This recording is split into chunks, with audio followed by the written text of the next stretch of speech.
Melanin Monarchy citizens. This is your Monarch at another live event in the beginning of this year of 2026. This is show number 3, you guys, already in January of 2026. And I am here at the Pechanga Casino because you know how I feel about the Pechanga Casino. They do things right here. Really, really love this venue. Love how they operate. And tonight we are going to see a legend, you guys. Now I've seen this legend a couple of years ago with Patti LaBelle, but here's my thing. This is your Monarch thing, is that if the legend is, you know, pushing in age, like over 70, this one will be 82 this year. It's always worth it to go see them as many times as possible, because you guys know that when the legend is gone, the legend is gone. So you definitely want to continue to support our legends and get to see them. Now I'm here at the Pechanga Casino. I'm a little bit concerned about this legend being here at a casino because they got they got a history with casinos. But nonetheless, I am so proud and so honored. It's a blessing for me to be able to hear the one and only Gladys Knight. She's gonna be here tonight. She's gonna sing all of her classic songs. We know she's gonna do a bunch of classics. And one of the classics that I hope she gets to perform is any of the music or the soundtrack of the movie Claudine. Now, you guys know Gladys Knight and the Pits for all of their Motown things, all of their other things that they've done over the years, over the past 60 years. She's been around for over 60 years, you guys. But this particular film, Claudine, came out in 1974, the year your Monarch was born. And my bruh absolutely loves this film. It starred Diane Carroll, it starred James Earl Jones. It is a wonderful 70s film, and Gladys Knight, she did some of the singing. Curtis Mayfield, he wrote the songs, and so they collaborated on that particular movie. And so I'm hoping that we get to hear a little bit of that. But you guys, I'm gonna let you guys know all about this particular live entertainment event afterwards. And you guys, your Monarch may even do a 7 degrees of Depeche Mode. I don't know, we'll see. But all right, we're here, we're gonna go inside and we're gonna check out Miss Gladys. Stay tuned to the pit.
I want to say about Miss Gladys, Lady Gladys Knight, is that she is beautiful. I mean, Gladys Knight as an 80-year-old woman is where I want to be as an 80-year-old woman. She is beautiful. Whoever does her wardrobe and her makeup, everything, I mean, her makeup was laid, her nails were laid, her outfit was just, she's just beautiful. She came out very beautiful, and her voice is still impeccable, you guys.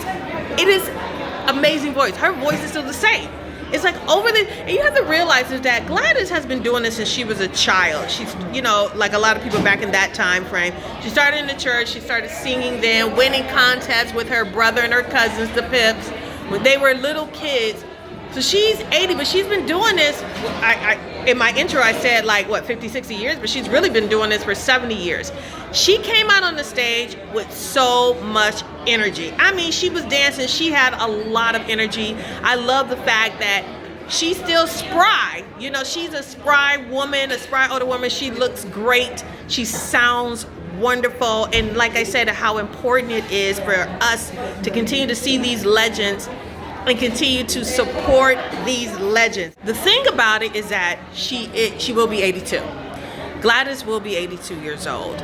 So it was a little obvious that there is some decline. So they had monitors up on the stage so that the songs that she didn't remember, that she was able to read off the monitor and she was able to sing that way. That's no shade because a lot of people do it. Depeche Mode has even done it. A lot of people have done that where they've had monitors on stage where they have the lyrics, because if you have such a huge catalog of music, you got to go back in your memory banks and you got to go, what was that? Am I mixing? Because we all mix up lyrics, right? So that was okay. That's not a big deal. But you could tell that her backup singers, who were amazing, and what was amazing about her backup singers, you guys, is that they understood the cues.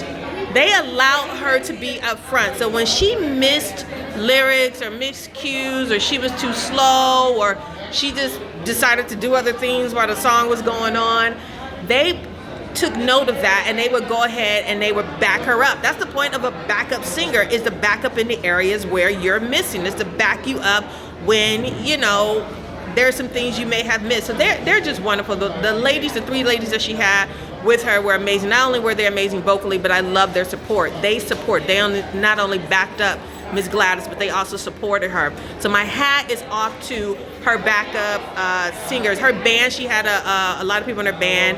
There was an Asian woman that was on keyboards that looked familiar, like she's been with a couple of people. She did not introduce everybody in her band, and it's probably because she doesn't know all of their names. Either she doesn't know all of their names or she couldn't remember all of their names. So she wasn't able to do that introduction as way somebody would normally do that introduction. She got escorted on the stage, and she got escorted off, which I love because she's an older woman. You don't want her to trip on something. You don't want her to stumble and fall. So I love the fact, and plus she looked regal being escorted in and escorted out. I love that. But we were talking about earlier, we were talking about one of my mother's favorite films, one of my brother's favorite films, which is Claudine. So she did end up singing On and On from the film Claudine, which starred Diane Carroll and James Earl Jones. Here's a quick peek at that performance.